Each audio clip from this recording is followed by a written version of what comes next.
बिस्मिल्लाहिर्रहमानिर्रहीम। अस्सलाम वालेकुम स्टूडेंट्स, हमारे आज के सबक का नाम है समुंदर की सैर। सबसे पहले हम इसके ख़ास अल्फाज पढ़ेंगे।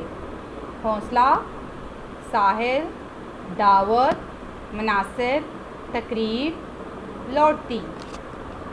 अब हम इन ख़ास अल्फाज के मानी जानेंगे। हौसला का मतलब होता है हिम्मत।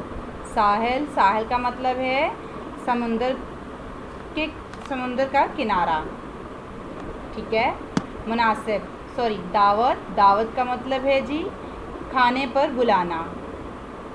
मुनासिब का मतलब है ठीक। तकरीब मीन मौका। लौटती वापस आना, ठीक है बेटा। अब हम इस सबक की पढ़ाई करते हैं। सारा और सलमान की खाला की शादी की तकरीब कराची में थी। सारा और सलमान की खाला की शादी की तकरीब कराची में थी, ठीक है। बच्चे पहली बार कराची गए। बच्चे पहली बार कहाँ गए? कराची गए। शादी की तमाम तकरीबात ख़त्म हो गईं। शादी की तमाम तकरीबात ख़त्म हो गईं। उस रात मामू ने ऐलान किया कि कल सब समुंदर की सैर के लिए जाएंगे। अगली सुबह सब लोग समुंदर पे जाने के लिए तैयार हो गए। नानी जान के घर से समुंदर तक का फासला 1 घंटे का था। कितने घंटे का था? 1 घंटे का था। मामू ने गाड़ी समुंदर के किनारे खड़ी की।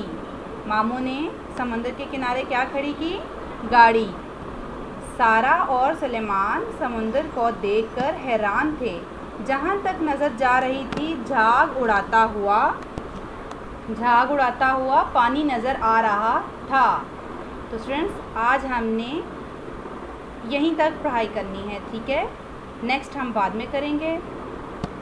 तो प्यारे बच्चों, आपने इन फर्स्ट 2 पैराग्राफ्स की अच्छे से रीडिंग करनी है।